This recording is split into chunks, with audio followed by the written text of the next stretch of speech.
वंदे मातरम, ये नाम सुनते ही जहन में क्या आता है? सिर्फ एक गाना?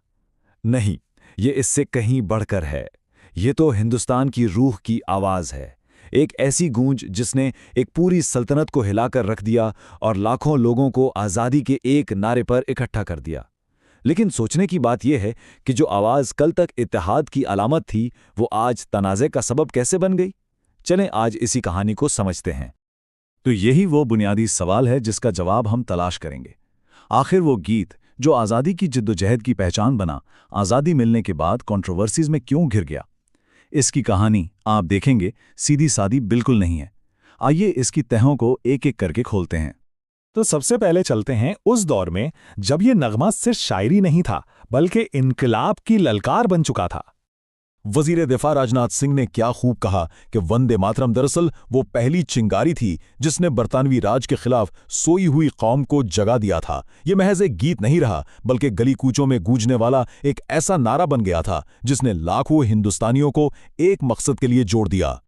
और देखें, भगत सिंह हों, चंद्रशेखर आज़ाद हों या सूर्या सेन, तारीख ऐसे अनगिनत इनकलाबियों के नामों से भरी पड़ी है जिनके लिए वंदे मातरम का नारा उनकी जिद्दोजहद की शनाख्त था। इसी नारे की पादाश में उन्होंने सख्तियां झेलीं, कुर्बानियां दीं और इस गीत को हमेशा के लिए अमर कर दिया। लेकिन फिर आज़ादी का सूरज तुलू हुआ और हैरत अंगेज तौर पर इसी नगमे पर तनाज़ात के बादल गहरे होने लगे। जो नारा कभी इत्तेहाद का सबसे बड़ा निशान था, अब इसी पर इख्तिलाफ शुरू हो गया। तो हुआ ये कि आज़ादी के बाद एक इल्ज़ाम सामने आया। सोर्स के मुताबिक ये कहा गया कि कांग्रेस ने वंदे मातरम को वो मुकाम नहीं दिया जो उसे मिलना चाहिए था।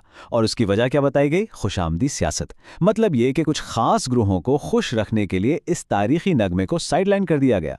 बस यहीं से एक ऐसी सियासी बहस छिड़ी जो आज तक जारी है।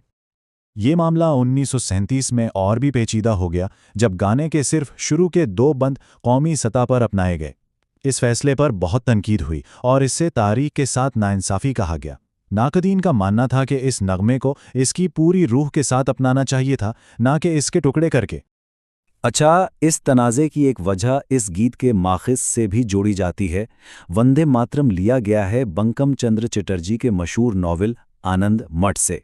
सोर्स इस बात पर बहुत जोर देता है कि यह नॉवल किसी मज़हब के खिलाफ नहीं था, बल्कि इसका मकसद सिर्फ और सिर्फ बरतानवी जुल्म सितम के खिलाफ आवाज़ उठाना था। अब ज़रा माजी से निकलकर आज के दौर में आते हैं, जहां इस नगमे की खोई हुई तारीखी हैसियत को दोबारा बहाल करने की बातें हो रही हैं। 150 ये नंबर बहुत अहम है। क्यों? क्योंकि ये वंदे मातरम की 150 साला तारीख की निशानदेही करता है और सोर्स बताता है कि मौजूदा हुकूमत इसी मौके को, यानी इसकी 150वीं सालगिरह को, इस गीत के वकार को मुकम्मल तौर पर बहाल करने के एक अज़म के तौर पर देख रही है।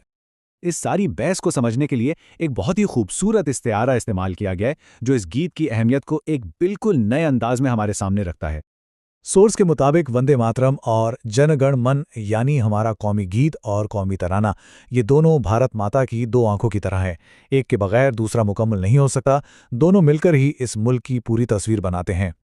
और इसीलिए सोर्स ये कहता है कि इन 2 अजीम कौमी नगमों को एक दूसरे के मुकाबले में खड़ा करना या इनमें तफरीक पैदा करना दरअसल मुल्क में तफरीका डालने के बराबर है। दोनों का एहतराम ही कौम के इत्तेहाद की ज़मानत है। तो वंदे मातरम की ये पूरी कहानी हमें एक बहुत बड़े सवाल के सामने ला खड़ा करती है। क्या कौमी अलामतें जैसे कि कौमी नगमे हमेशा माशरों को जोड़ने का काम करती हैं, या कभी-कभी वो खुद ही गहरी तकसीम की वजह भी बन सकती हैं? इसका जवाब शायद हर किसी को अपने अपने अंदाज में तारीख में तलाश करना होगा।